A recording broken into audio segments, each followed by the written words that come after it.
The following is an exclusive presentation of WI Garden Media, the voice of Garden Talk Radio.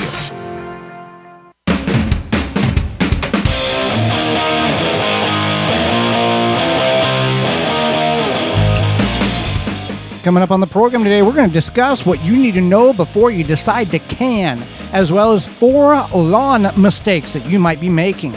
As well as our guest, he is the co-owner of Phyllom Bioproducts, a sponsor of the program. He will be with us, John Libbs, and will answer your garden questions. The hour is full, so join us. You're listening to the most informationally packed hour of garden-focused radio in the country and on the internet with your host, husband and wife team Joey and Holly Baird. This is the Gardening with Joey and Holly radio show.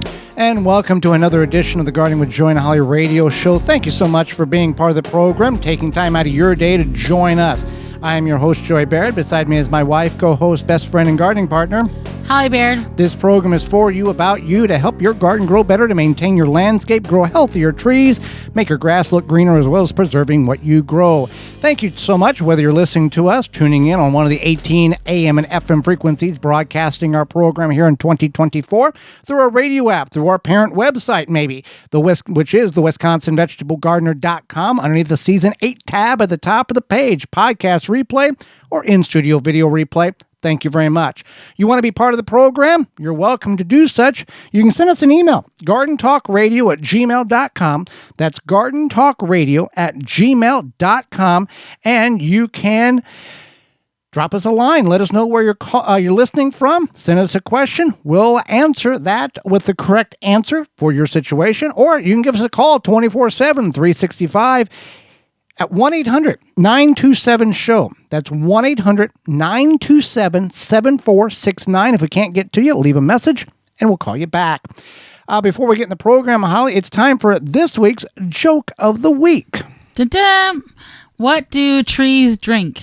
What do trees drink? Root beer. This week's joke is brought to you by Rescue.com. Dun dun! The week's garden joke is brought to you by Rescue.com. American-made rescue products keep your family home and yard protected from pest insects like wasps, hornets, yellow jackets, fire ants, flies, and more. Learn more at Rescue.com. That's RESCUE.com. Rescue.com. Well, many people each year about this time decide for themselves that they want to can. They want to put up some of the stuff in which you're growing or purchase at a farmer's market so they have some canned goods. However, you do a presentation locally on the knowing about canning and what you need to do to make sure it's safe.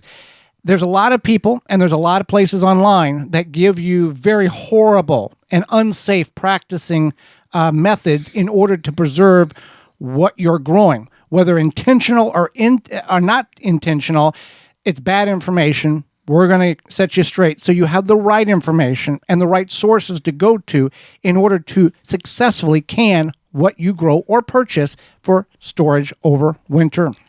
Yeah, so you want to have a trusted recipe. And so when I say that, I mean something that is within the past 10, 15 years or so. And then also that comes from a reliable source. So you might have, this is my great-great-great-grandmother's tomato whatever recipe, and it probably is safe, but maybe you do want to find a comparable recipe, which you can do so. There's many different safe resources. There's bulkcanning.com. There is a lot of times you can find master canners will have websites, like there's one out of, Bay Area. Yeah, California, SB, like Sam Barbie.com or canning.com. And then there's also like Taste of Home. There's Better Homes and Gardens. There's also a woman out of Pennsylvania, and she is under the name Food in Jars. And I believe she's a master canner. But she definitely has safe recipes. So, and you might go to your library and find these old cool canning books from like the 70s, and you want to make sure that you bump it up to at least probably the early 2000s at this point. So make sure you have a trusted recipe. The other thing is you want to make sure you have equipment. Now, you don't need to go and buy all the canning equipment. You can get started for very minimal, especially if you just want to give it a try with a couple pint jars. But what you do need is very helpful is a little canning toolkit. This is helpful because it comes with a headspace measure. It comes with a canning funnel, a jar lifter, and a little magnetic wand thing. And this is usually less than $10. And even if you don't can for long or can often, you can always have those tools around. We use the canning funnel for various things. It's just helpful. Like I have this glass jar that I keep my coffee in, and I just use that to fill it up. So it's very handy. So that's helpful to have that equipment. And then if you need something to process your jars in, you don't necessarily have to buy a canner. If you have a deep stock pot and you're just doing some pint jars, you can put some sort of maybe some old butter knives at the bottom. You need something that's going to give you space between the bottom of the pot to the bottom of the jars. So yeah, you can, and as long as you have a lid, you're good to go. So there's that, and obviously jars, and you can find those a lot of places. Then yard sales, Craigslist. Back in the day, marketplace. Back in the day, you would get a good deal on canning jars, like $0.25 a jar, and now I think they're probably like $1 a jar now. But we would always go and buy everything that they had. If they had 50 jars, we would buy 50 jars, whether all of them were good or not. How much for everything? And the person that was selling would always have the same response. You want to buy all of them? And I just want you to heed caution. Make sure that if you are meeting somebody to buy these jars, meet them in a public place. I mean, I'm not saying that bad things happen. Yeah, I'm just saying, just be careful. So, I just wanted to be clear about that. Or bring more than one. Just don't go by yourself. Whether you're a male or female, numbers is power. If you're going to go to somebody's residence to pick up jars, we've done that. This was years ago. We went to a lady's house, and she had them in the garage, and we both went together. So it was less creepy, I guess. Yeah. Long time ago. You don't remember this. No. You were there, though. It's less creepy than a man going to a woman's house or an older lady's house. Yeah. Or it's safer all the way around. Right. So the other thing you want to do is read the recipe. So you might think, well, I read the recipe, but did you read it? Like, did you just glance at it? Because some of these recipes, especially for certain types of pickle type vegetables, relishes, you have to let stuff soak for sometimes 3 hours, sometimes overnight. So you might be like, okay, today's Sunday, I'm going to can this stuff real quick in the morning, and then I'm going to do whatever I'm going to do in the afternoon. And all of a sudden you read your recipe, and now you're canning at 9 p.m. at night. So you want to make sure that you read the recipe, and also because you want to make sure you have the right ingredients on hand. You might think, I need this type of salt or sugar or vinegar or something, and you don't. Or you might think, okay, yeah, I definitely have like a spare bottle of vinegar, and then you go and you realize that no, that spare bottle was the one that you just used. And some of these, like lemon juice, just because it's lemon juice, they have expiration. Not necessarily it's best buy and no good after. This is a science. You need to have fresh produce. You need to have up-to-date ingredients: apple cider vinegar, lemon juice, sugar, flour. The newest you can, the best you have, because this, again, is a science. And if you have aged stuff, it's not going to do the best result and can cause issues down the road with the food doing sciencey things in the jar because of reactions, because of age of ingredients. Absolutely. Another thing is you want to make sure that everything you have is clean. If you think about it, you are putting food into jars to be stored at room temperature. So you don't want any sort of cross-contamination. And also just make sure that you're not using metal, like stirring utensils, whatever, cooking utensils to can with. You want to make sure you use wood, plastic, or that like silicone. Rubberish silicone stuff, yeah. Yeah. Metal can cause a reaction to the produce in the canning process. And then when you are going to start filling the jars to put them in the canner, you want to work swiftly. something like tomatoes. If tomatoes get like over processed by a few minutes, that's not going to hurt anything. But jam, jelly can be sensitive to that. This is not a run the clock out situation. Right. And then also cucumber pickles. The faster you work, the faster you get them in the canner, out the canner, then they're not going to, that will help prevent a lot of the mushiness. Well, there's a tip for you. If you can do pickles in pint jars rather than quart jars, that means less time, less heat, the more opportunity they're going to be more of a crisp pop rather than a okay pickle. Right, absolutely. So that's another one. And then you want to warm your jars. You might think this step is not necessary, and that's not true. Why is that, Joey? Because hot plus cold equals broken jar. And you might think, well, these jars are room temperature. And yes, they are room temperature. 70 degrees. 70 degrees. And boiling water is 212. 212. That shows where you grew up at. 212, and you put those together, and no matter what, it's not a French press, okay? Right. These jars are not tempered to that type of level. No, they're not tempered glass.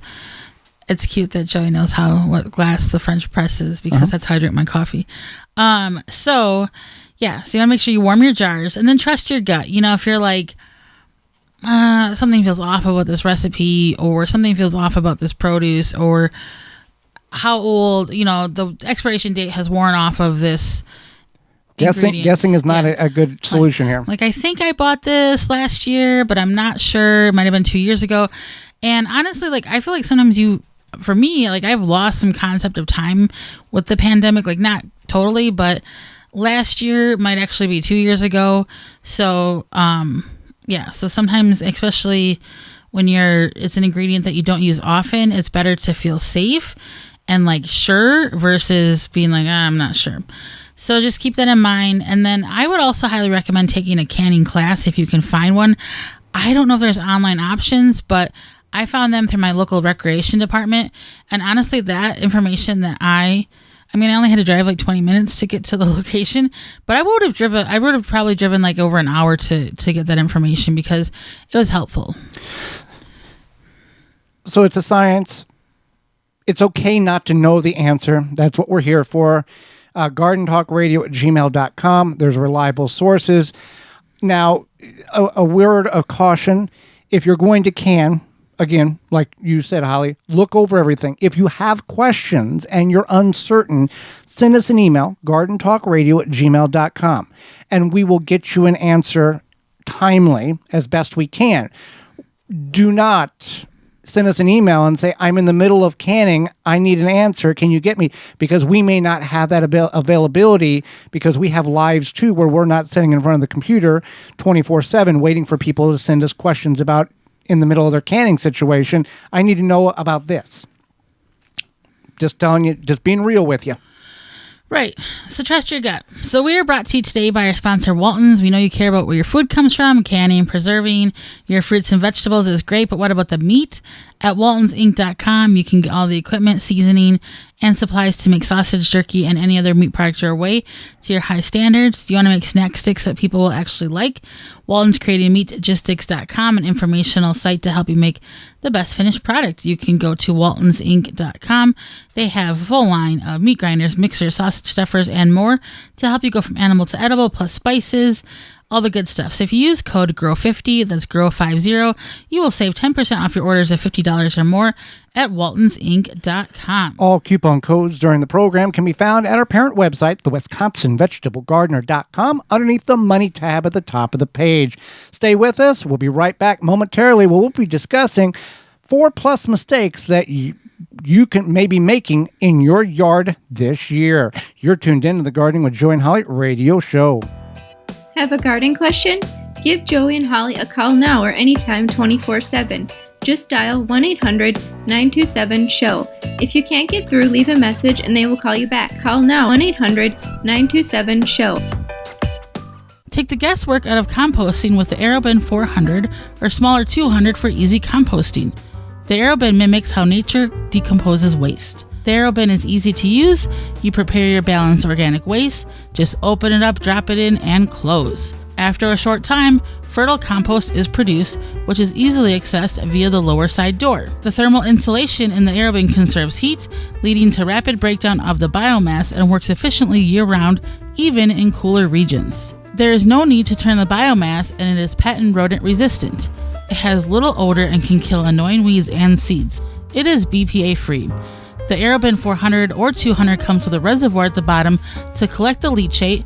When diluted, makes for great compost-tea liquid fertilizer. Aerobin composts kitchen and garden waste quickly. Easy to assemble with no special tools needed. The Aerobin makes composting rewarding and easy. Go to burpee.com or homedepot.com to purchase. Make watering easy. DripWorks provides quality drip irrigation supplies and equipment to gardeners just like you for all your growing needs across the U.S. and Canada. Purchase online at dripworks.com. Wind River chimes will always be the inspiring harmony. With a large selection and customization options, you will find the sound that soothes you. Visit windriverchimes.com to shop and find out more. Mantis tillers, the premium long-lasting gas-powered tillers, are the perfect solution for any garden. This Mantis machine is available with 2 or 4 cycle engines with a 19-inch or 16-inch tilling width. Your DIY companion in your garden and your lawn converts easily for edging, aerating, and more with optional attachments. Find details at mantis.com. Make hand watering easy and enjoyable with HoseLink retractable hose reels.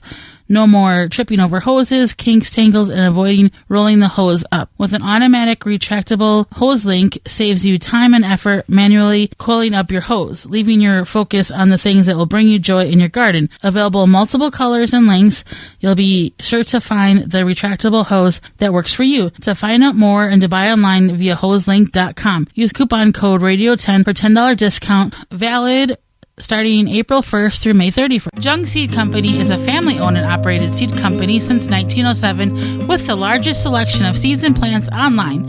Use coupon code 10TG24 to save 10% off your order at jungseed.com. That coupon code is 10TG24 at jungseed.com for 10% off. Dig planting holes from a comfortable standing position. Step, twist, pull, and plant. Visit ProPlugger.com. Water supply tanks provide BPA-free, long-term safe storage for drinking water from 35 to 1,500-gallon tanks. Water supply tanks has you covered. From preparing for unexpected needs, off-grid property, easy gardening access, and more. For questions and to order, visit watersupplytanks.com and use coupon code GARDENING10 to save 10% off your order. Soil Diva Liquid Microbe Stimulant Spray improves the health of your plants you work hard to grow, stimulates the natural enzymes, and increases beneficial soil bacteria. Go to soildiva.net. Soildiva.net. Welcome back to the Gardening with Joy and Holly radio show. Happy you've taken time out of your day to join us on the program. Moments away, we're going to talk about lawn care mistakes. But first, a word from our good friends at Honey Bee Healthy. Since 2000, Honey Bee Healthy Inc. has helped beekeepers maintain healthy and thriving hives. Attracting pollinators to your garden this year is as simple as hanging a hummingbird feeder with a mixture of sugar, water, and Honey Bee Healthy Original. Don't be alarmed to see birds, bees, and butterflies dining together at the feeder. Pollinators coexist peacefully. Honey Bee Healthy Inc. is offering a 10% discount on an 8-ounce bottle of Honey Bee Healthy Original. To this show's listeners, enter code BEEGARDEN, that's BEE Garden at checkout. For more information, mixing instructions, and to purchase, visit honeybeehealthy.com. That was some jazzy music. I always try to it was like rocking and rolling. I always try to bring it, girl. Well, one thing that I shouldn't say we don't care about is our lawn, but it's not a high priority for us, but it might be a high priority for you. It's an ecosystem. Yes. It's important. Doing things right in the yard can benefit the garden. Doing things wrong in the yard can hamper and hurt the garden. So we're going to give some lawn care mistakes, and you can pick up or put back whatever you want. Send us an email at Garden Talk Radio and tell us how silly we are about gardentalkradio@gmail.com. Yeah. One of the big mistakes is cutting the grass too short. Yeah. So what happens is when you cut the grass too short, it often will make the grass feel like it's being under attack, essentially. Correct. I shouldn't say under attack, but it's stressed. Stressed. Yeah, there we go. That's the word. And so when you cut it too short, you want to make sure that you don't do that. You're stressing out the plant. Just like any plant, you cut it too short, it's thinking, okay, survival mode, I need to do something, and it might die, it might, I don't know, whatever. It might be, oftentimes it could become vulnerable to pests and problems. So you want to make sure you keep it at, what is it, 3 inches? 3 inches for typical residential Midwestern lawns. And that covers a lot of us of you are listening, about 3 inches high. Taller grass should be cut kept to keep the weeds from going to seed, and about 3 inches. You may think that's very high because growing up on the farm, if we cut it low, that meant we didn't. The more lower we cut it, which really wasn't grass, it was just whatever grew in the yard. The longer it took before we had to cut it again. Right. Lawn was not a priority.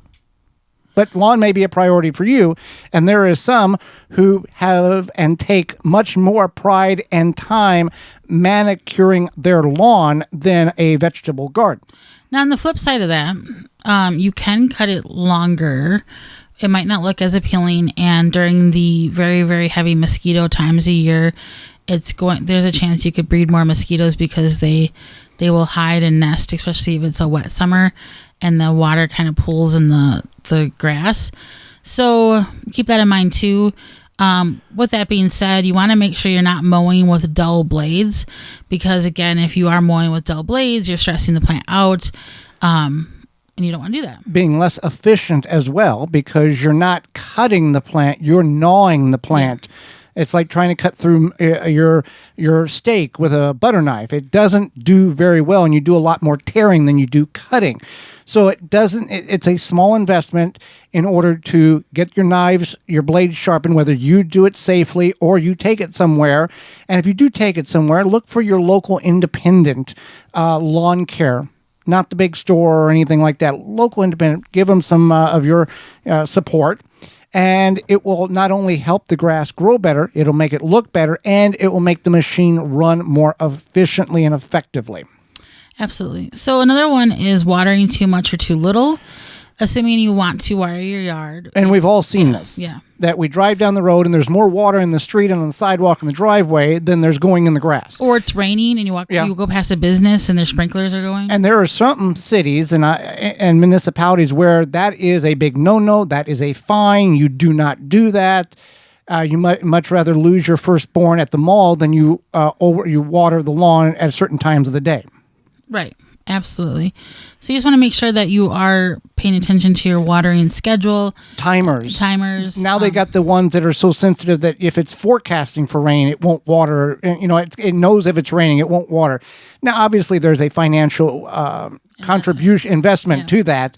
But if you are looking for a specific type, there's sub-irrigation methods. They're above ground. There's the ones. There's all kinds of water. Yeah. So, or you'll go past a business and they're watering the sidewalk, 90% of the sidewalk and 10% of the grass. So yeah. Using the wrong fertilizer along with applying too much fertilizer. So you might go to your local big box store and you're like, this is grass fertilizer. This is what I need. And the cashier doesn't care what you buy for your yard. So you want to make sure you buy the right fertilizer for what your grass type is, or if you're having some sort of issue that you want to help take care of. And if you use too much fertilizer, this is not a situation where like a lot is good and more is better, because you're basically over fertilizing your grass. The soil is only going to absorb as much as it needs. The rest you're literally like just washing down the drain. Another one is, should you thatch or not thatch or dethatch? It is important because it helps prevent problems of compaction, thatching, it's what thatching is. It's removing the debris or the vegetation that has died that's at soil level, beneath or above the soil, but beneath the grass in which you can see grow. If you would take and go down and scrape it with your hand, you could possibly pick up a lot of grass clippings or things that have not broke down. Now, thatching can make a big difference because It prevents the fertilizer from getting to the soil. It creates a barrier where the fertilizer can't penetrate the soil, can't break down and feed the plant. So by thatching, they make rakes, manual, or they have machines in which you can thatch your yard, your lawn. It's up to you whether you do it or not, but there are some pros and some cons to thatching, as well as should you irrigating your lawn or not. You mean aerating? Aerating, yeah. yes. So aerating is basically poking a bunch of holes Right. in your yard.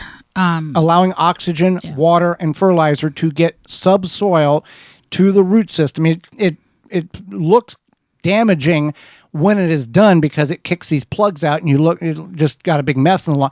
But after a few days, those plugs will break down, or rain or watering, and they will find their way back into the ground. But you're getting oxygen, you're getting water, you're loosening some of that soil up in order to get the nutrients and moisture to the soil and loosen and reduce some of that compaction. Some people don't want anybody walking on their lawn, and some people, a good lawn walking is very good for your feet. That's called grounding. Grounding. Yeah. And grounding is the practice of walking barefoot on the yard or lawn or soil, whatever. And it's good for if you understand it, it helps decharge. Is that what the right word is? Basically, yeah. And it's not really a hokey pokey thing. There's science that has proven this decharging of your body to the earth thing. You're like literally becoming one with the earth. Da-da-da. Ta-da! Ignoring weeds and pests could be a mistake. It could be a mistake. And with that being said, I do want to say it's okay to leave the dandelions. It's okay to leave XYZ or dig them up versus spraying them. And that's just my opinion. But I feel like you can live in harmony with the ecosystem, which is your grass and the weeds, but also be mindful that maybe you want the weeds gone, but be mindful of what you're possibly spraying on them and spreading around. So ignoring the weeds, yes. So if you have like a lot of those like pricker weeds, I don't know what they're called. Thistles, there we go. I would remove those, especially if you do like to walk around barefoot on your grass. I would take one of those little weed remover tool things that look like, I don't know. Prongs, there we go. Use that to remove those, and then otherwise, if you have pests, maybe you are laying in your grass, enjoying your grass, and you notice that there's some sort of grass pest and you're not sure what that is, you want to look into that. Fun fact about the dandelions. We hear stories and we see stories and we know that neighbor that is out there and digging up every dandelion within, every piece of their property to make sure they don't come back, or they're out there spraying with chemicals. Dandelion, the puffers, the little seeds, can travel, average, about 27 miles. And now there has also been documented cases where they have found that dandelions have flown in the atmosphere from the East Coast to Europe and landed. How, I don't know. Believe that for what you want. But if you're spending all your time chemically and removal of dandelions in your yard, and you're yelling at your neighbors, you need to get rid of your dandelions too. You got a lot of neighbors in a 27-mile radius in which you're going to have to talk to in order to keep all the dandelion seeds from flying in. It's it's the same concept of it's the third day of fall and 7 leaves have fell on the lawn, and there's this guy out there raking, and the tree is just laughing at him because he knows just wait until he goes in the house, and then the tree's going to dump the rest of the leaves on the lawn. Right. This is part of living in harmony with the ecosystem that is your lawn. You're never going to fix the problem. You're never going to fix the problem. So the best thing for you to do is, again, to take, if dandelions bother you that much, take your move to the desert. Take your little prong tool, remove them out, do your best, whatever. They're going to come back next year. And I mean, even like where we live in our municipality, They don't spray those dandelions. The medium in the road, there is literally 10 to 15, maybe 20,000 dandelions right now. And they'll come in about a week and mow them down right before they get puffy on them. And they come back year after year. Yeah, but they might not mow them before they get puffy, because I've seen that too. Yeah. So, and it's the first food for bees. It is the first food for bees. One of the first. One of the first. So, just because you don't have any dandelions in your yard, you're going to go shake your fist at City Hall and tell them to mow those dandelions down? I don't think so. Well, Holly, now that the weather is starting to warm up and you want to protect your yard from those various beetles, weevils, borers, including Japanese beetles. And what better way to prevent those pests from destroying your garden than by controlling them while they're larvae? Grub Gone is an easy-to-apply granular product that can spread on your turf to successfully control grub invaders. Developed by Phyllom bioproducts from a naturally occurring bacteria, Grub Gone is a non-chemical BT product that specifically targets only scarab pests, and it's safe to use around bees and other beneficial insects. If you already have those beetles flying around your yard, Beetle Gone is an organic water dispersible powder that you can spray directly on your edible plants. To find out more at PhyllomBioproducts.com. That's PhyLLOM bioproducts.com. Hang out with us. The co-owner of Phyllom Bioproducts, John Libbs, will be with us momentarily to discuss what they offer and how it can benefit you in an organic manner. You're tuned into the Gardening with Joy and Holly radio show. Got a question for Joey and Holly? Send it via email anytime to gardentalkradio@gmail.com.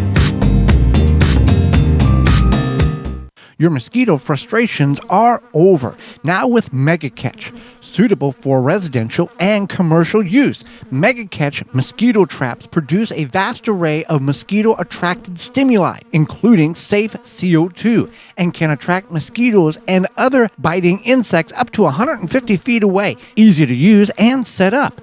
The Mega Catch is ready to make your outdoor space comfortable and enjoyable at megacatch.com. Use coupon code JOEYB, my name Joey B, at checkout and receive 20% discount on your entire trap order at megacatch.com. Water the right amount for the right time with the soaker hose from Eaton Brothers. Soaker hose is one of the best ways to water without drowning your plants. And with a timer, it becomes a set it and forget it way to keep your plants healthy and happy. Soaker hose is designed to work at low pressure, seeping water slowly and steadily over the course of 15 to 20 minutes so the water can percolate the soil and get to the roots. Designed and manufactured to be lead-free so no harmful chemicals or odors are added to your water supply. Visit EatonBrothers.com for more information and to buy.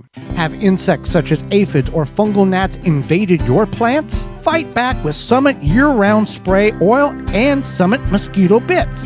Organic Summit Year-Round Spray Oil kills insect pests on indoor and outdoor plants. All natural mosquito bits kill fungal gnats larvae in container plants. Both products are harmless to people, plants, and wildlife. Summit Year-Round Spray Oil and Summit Mosquito Bit are available at garden centers, hardware stores, and at SummitResponsibleSolutions.com. Garden like a pro in 3 easy steps and receive customized fertilizer recommendations for your garden or lawn.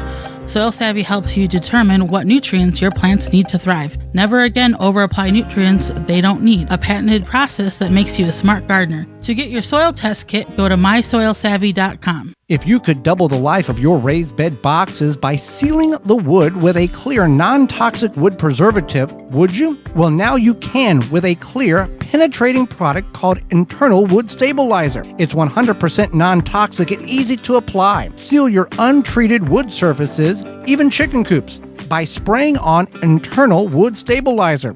It's invisible, seals the wood from the inside out, and never wears off. Recommended by organic gardening experts, Internal Wood Stabilizer. Check it out at timberprocoatingsusa.com. Transform your exterior wood surfaces with Rubio Monocoat's new Duro Grit. Say goodbye to multiple coats thanks to Duro Grit's incredible patented one-layer technology. Enjoy vibrant, durable color that won't peel or flake even in the harshest conditions. Rubio Monocoat Duro Grit is tomorrow's UV protection for exterior wood. Learn more at RubioMonocoatUSA.com. Use code JOEY for 10% off. That's RubioMonoCoatUSA.com. Watering is the key to a healthy garden, but it can take up a lot of your time. Water less with Soil Moist. Grow beautiful plants with less water. Soil Moist polymers reduce your plant's watering by 50%, reduce transplant shock and soil compaction, and are effective in your soil for 3 to 5 years.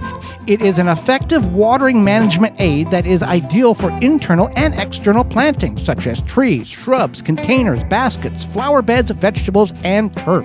Soil Moist acts as a form of insurance for your plants and is environmentally friendly. It is easy to apply at the time of planting or transplanting. Spend more time doing what you enjoy and let Soil Moist work smarter for you. Bolster your plant's nutrient and water uptake with Soil Moist. Enhance microbial and plant growth. No need to spend extra time worrying about watering your plants. Easy to follow instructions right on the label. To find where to purchase and to see all their products, contact your local garden center or visit soilmoist.com. Welcome back to the Gardening with Joy and Holly radio show. Thank you for being with us today. Holly, let's go to the hotline and bring in our guest for this week. John Libbs is the CEO and co-founder of Phyllom Bioproducts and has a background in biological science. Welcome to the program, John. Yeah, thank you, Holly. Appreciate it. Thank you, John, for being with us on the program. Just so we have clear transparency, the Phyllom Bioproducts is a sponsor of the program. You heard it just before the break. They've been with us. This is their 5th year sponsoring the program, so we greatly appreciate the support there. And I want to start out with, why are these pests, these beetles, these grubs, and these borers so hard to target specifically? What's unique about them, unlike other insects that are out there? Well, this group of insects isn't necessarily any more difficult to target specifically. By targeting, meaning you develop a type of insecticide that will only work or perform, or let's be honest, kill a certain pest, insect, and not necessarily other insects which are beneficials, maybe such as ladybugs, bees, butterflies, or even develop, products or insecticides that are not toxic to other types of organisms like fish, birds, people, your pets. So it's not as though these insects are specifically difficult. It's just it's a difficult process. And most of the chemicals, the reason they're more toxic is they're more broadly toxic. That they basically, kind of simple sciences, the molecules that work against the insects, they need to bind something in the insects, such as like imidacloprid, which has been a very popular chemical for a couple of decades, was really the leader out there. It bound, basically neurons, and it didn't only bind neurons in insects, but also every other organism walking around or swimming around, including people. So that's why it's toxic. It would bind different tissues, neurons specifically in people, as well as these insects that it would kill. Then less toxic chemicals. The new darling in the market is acetylprin on the pro channel side, and it's Grubex on the retail side. It has a bit narrower spectrum of activity. It binds the chemical active, binds a little bit less broadly out there, but it still binds muscle receptors called rhyodine receptors in insects and stops molting, and that's the insects molting, and that's how it kills insects there. But people and animals, pets, birds, they have rhyodine receptors in their muscles, like your heart muscle. And so even a safer chemical still binds more broadly than, let's say, some of the biologicals like our product. So, so to develop a biological like ours or non-chemical, it's a very laborious process. So there's two ways you could do it. You could do a pretty deep screening, for BT based products or bacillus based products. Typically, you go out in the environment and you dig up soil samples, or you get samples out of dead insects, and you go into the lab and you tease out of those samples different biological organisms. And if you hit on a type of bacterium called bacillus, genus of bacteria that's growing in a dead beetle, let's say, then you try to isolate that and you start testing it to see if it is indeed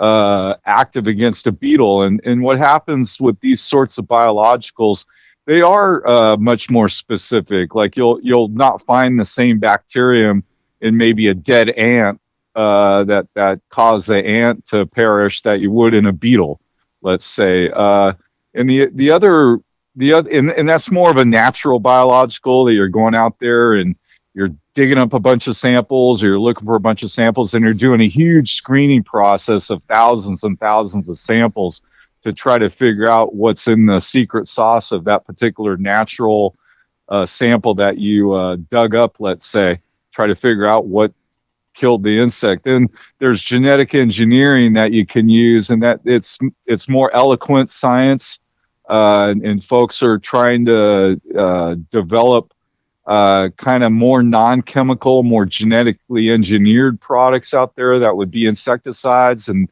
they look for let's say parts of an insect that are really specific to an insect and not to mammals or other animals, and target that specific part of, let's say, the DNA to try to develop a kind of more of a non-chemical, genetically engineered product. But, again, that's not a natural product. It's probably, if they do the science right, will be a lot more specific than developing a chemistry or a chemical product in the lab. So it no matter what target pest you're going after, it's sort of the same process, and it's very laborious any way you go. But the bottom line is, like our product or our active ingredient, it's very targeted. We set out to find something that would work against beetles that was out in the environment. We actually found this in a dead beetle, this particular bacterium, and we had a bunch of different samples to screen, and this one became the lead. And then you have to better understand the bacterium. You have to understand what's in the bacterium that killed the insects, and that involves molecular biology, microbiology, protein chemistry, and you drill down on that. And we understood the protein, and we were experts in BTs and the cry proteins that are the insecticidal proteins, natural proteins in these types of products. So we knew what we were doing, and then we got a little bit lucky.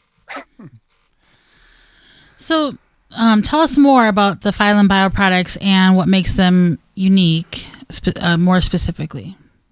Yeah, so what really does make it unique is this particular protein active ingredient. We call it BTG, capital BTG. It really does specifically target scarab beetles, in particular. That includes grubs, and it binds a receptor in the gut of the target pest. So it'll bind this receptor, which is another protein. So you got a protein binding a protein, and it causes a pore in the insect gut, and it's like an ulcer. And what happens is the bug stops feeding, and then the guts kind of spill out, and the rest of the insect spills into the gut, and it eventually dies. And it works really, really well. There's a lot of strong binding there for biochemical reasons, strong binding, and then for the adult, what really makes it special, this particular BT and natural protein, is that it actually binds a second receptor in the adult target pests. So like adult Japanese beetle or adult emerald ash borer, and there's borers that are beetles, or even the annual bluegrass weevil, which is a turf pest, and it works against the larvae and the adults there. The protein binds a second receptor that pops up in these adult beetles, and that's very, very rare for a BT based protein. That's why ours is really the only one that has real good adulticide activity that you can count on out there in the market. Well, is there a better time to switch to an organic or a non-chemical product for people who are like, well, when is it more like, when is the best time to plant a tree, either today or 10 years ago? Should you switch right away, or is there things to be considering? Yeah, it's kind of a case by case basis. I mean, people are trying hard to develop non-chemicals. It's a tough deal. So it's sort of a case by case. I mean, our type of technology is registered, obviously, and by that you go through EPA, and you do a lot of tox studies. So you know the product and the tox profile, whether it actually kills bees or other pollinators, or is toxic to birds or fish, or all of that. So you go through that process, but you also go through a process where you turn in performance data, like field trial data and bioassay data into the EPA. And so it's a deep dive review. It's almost like, let's say, registering a drug, where you got to prove the performance and the lack of toxicity. And so, there's a lot of products out there that are kind of retread, where they don't have to go through that process. They're not registered, and they're not under the guidance of EPA or USDA. And I've seen a couple oils come out on the market for grub control lately. One's Jonathan Green, and I think there's Truly Organic branding. And I mean, they're oils. They're not going to work that well. They don't have to go through the EPA and prove they work. It's sort of testimonial. You probably get a little control, and I'd say, a lot of these products out there that are non-chemical, you're probably killing maybe 2 out of 10, 3 out of 10 bugs that you're targeting at best. It's not like our products or the chemicals, which, I mean, you're counting on 8 out of 10 or 8 or 9 out of 10 or more. So it's pretty much low-level performance, and there's really no review or much accountability, but it's kind of a sweet deal for some of these non-chemical products that are not registered, because they can kind of put a lot of marketing statements out there, but they don't have to prove anything, right? So there's a lot of that out there. I kind of call the oils snake oils. I'm sure there's a few people that use them. Neem oil people spray for flying insects, and it doesn't really target. It just gums up the mouth parts of the insect, so the insect can't eat. And unfortunately, with like a neem oil, like bonide cells, it works against butterflies and bees the same way it does any other insect. So they really aren't that targeted, some of these products. And it's just, it's a tough deal finding active ingredients that are non-chemicals that work. That's sort of the bottom line. But hey, if anybody out there sees an anthill with a bunch of dead ants laying around, and they know it wasn't sprayed with a chemical, hey, gather up those ants and take them to a lab and try to figure out what killed them. Well, your product, Phyllom Bioproducts, it's designed for the beetles, grubs, and borers, but it doesn't affect the beneficial insects. These companies that do not or are not able to prove that, and their chemical does affect those beneficial insects, do they not care, or is it more of a, well, this is where we're at, we'll take your money, you just be careful, and since you're using it, you're responsible now? Well, it's a little bit of that. I think, the responsible brands will say, hey, it's a lot of it's about point of contact as well. So, like, let's say a neem oil, don't spray it when the bees are foraging out there. So don't use it early morning, late at night when the bees are out there foraging. Don't spray directly on the bees, and maybe you won't have point of contact with other beneficial insects. So there's other elements to this where you can even use a chemical, or maybe a more broad spectrum biological non-chemical, and still kind of minimize the risk to the let's say insects out there that you do not want to kill. But yeah, it's you just got to be careful, I guess. Right. Well, John, we greatly appreciate the time you've offered us. How can people find more information about the Phyllom bioproducts? And if they have questions, how can they reach you? Oh, sure. Yeah. So you can, if you'd like to order product, we have a website up called beetlegone.com, and that's Beetlegone with an E at the end. So BEETLEGONE.com. You can order a product there. You can go to our website for more information. We have more background information and data there. So you can learn a little more about the company. That's at PhyllomBioproducts.com, PHYLLOM as in Mary, bioproducts.com. And, you can hit info at Phyllom there, or I pick up the line and talk with customers all the time. My number is 650-296-2574. And give me a call. Well, John, thank you so much. One, for being a sponsor of the program, and two, for doing the work and protecting the beneficial insects out there and caring about them, unlike maybe some other companies don't. Hey, you bet. We'll keep looking for more good biologicals. We're always looking around there to help customers out and take care of their needs. More with a targeted approach and more safely for everything else. So absolutely. Yeah, I appreciate the time, Joey, Holly. Absolutely. Thank you very much. Thank you very much. And when we come back, it's Your Garden Questions, Our Garden Answers. You're tuned into the Gardening with Joey and Holly radio show. Have a garden question? Give Joey and Holly a call now or anytime 24/7. Just dial 1-800-927-SHOW. If you can't get through, leave a message and they will call you back. Call now, 1-800-927-SHOW. Pomona's Universal Pectin is a high-quality pectin that gels reliably with low amounts of any sweetener. If you're trying to reduce the amount of sugar in your diet, you'll love Pomona's Universal Pectin.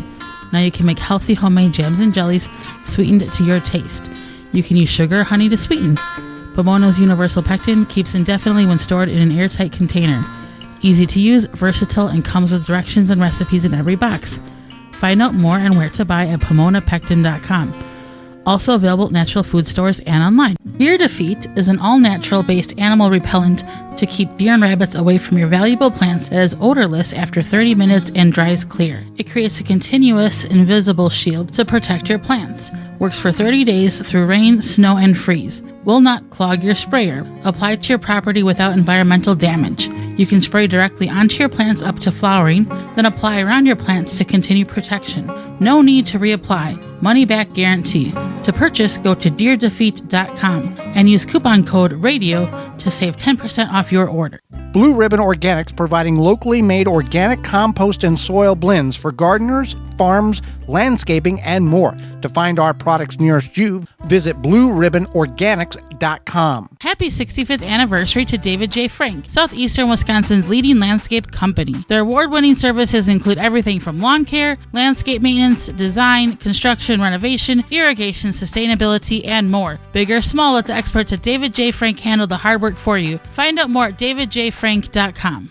Goodbye biting bugs and plant invaders. No More Bugs by Naturally Green Products is your answer. No More Bugs is DEET-free and not sticky on your skin. USDA certified, No More Bugs has been a favorite by consumers across the country for over 14 years. More than a repellent, it is safe for you, your plants, pets, and home. Available online at nomorebugs.net, Amazon, Walmart.com, and the Home Shopping Network. Rootmaker starts your plants off right and keeps them going through harvest. From their seed starting trays with an innovative design that air prunes the roots to their large variety of grow bags, 1 to 60 gallons. Their products will provide you the harvest you've never seen before. Visit rootmaker.com. Use coupon code ROOT24 to save 15% off your order at rootmaker.com. That coupon code is ROOT24 to save 15% off your order at rootmaker.com. Straw bale gardening is all the rage. Get your bale started easily with the Bale Buster Straw Bale Conditioning Formula. This is the only product that has been specifically formulated for use in straw bale gardening.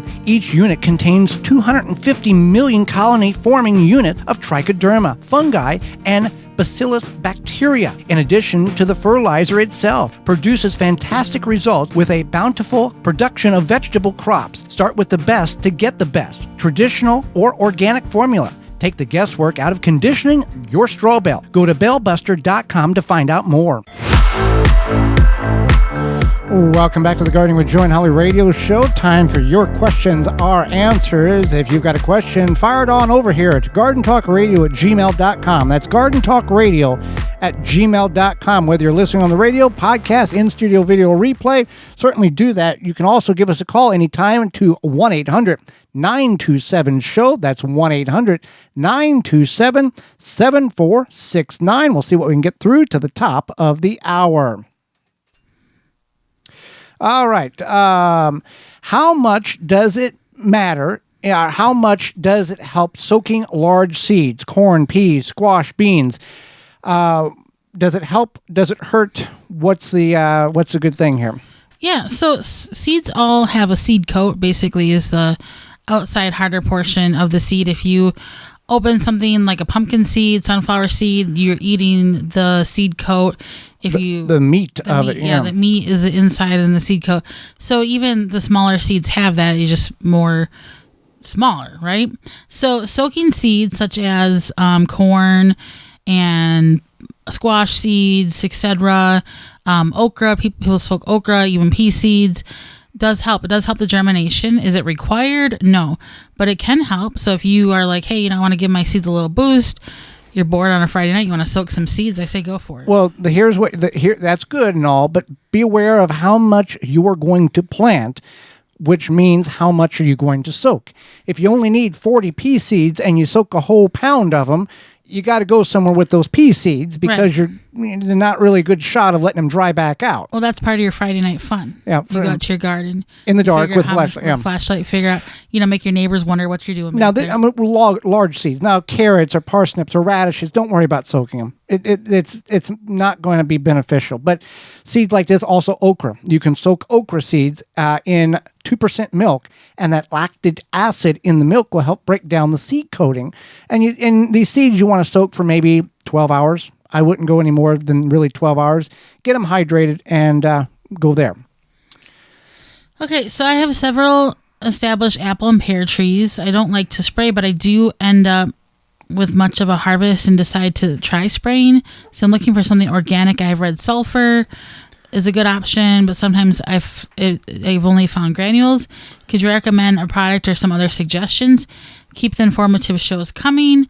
So there's lots of good organic options at your local garden center, and depends on the issue. Independent garden center. Yeah, independent garden center. It depends on the issue. I don't have this listener didn't indicate what the issue was. Essentially, it sounds like maybe one more of a broad answer to kind of give a direction. Right.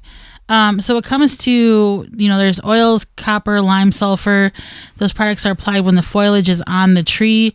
You can cause phytotoxicity, which is damage or burning of the leaves. So if it's ever like, even late fall is a little bit iffy. You want to do something like definite winter. So once all the leaves have dropped from the tree up until the point before budding, you are safe to spray whatever it could be on that tree. So it's typically like December, January, February, you're safe, depending on where you are, maybe March.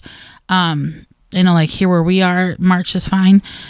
So what you want to do is you want to go to your local independent garden center, speak with them about your issue, and then see what they have. And then that's when you would spray it on the tree. If you can get photographs and then show the person at the independent garden center, here's what I'm dealing with, that usually can help accelerate and get a better diagnosis of what the issue is. When applying any of these things on a fruit tree, as well as fertilizer or any type of chemical, organic or non-organic, follow the instructions. If it says X amount per gallon of water, that's what you need to do, is X amount per gallon of water. Just don't go, well, if it says 1 cup per gallon, I'm going to give her 2 cups because that means it's going to get better faster.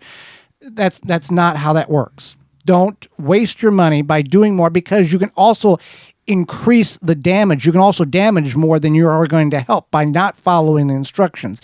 It seems like a simple thing, but people don't follow the instructions. This is not putting a table together that you got from IKEA. This is spraying chemicals, organic or non-organic, on a tree, on your lawn, on your vegetables. Right. So another question is how do you know when to water? Yes and no. Your mileage may That wasn't a vary. yes or no question. Your best indicator of when in containers or raised beds or ground is your finger.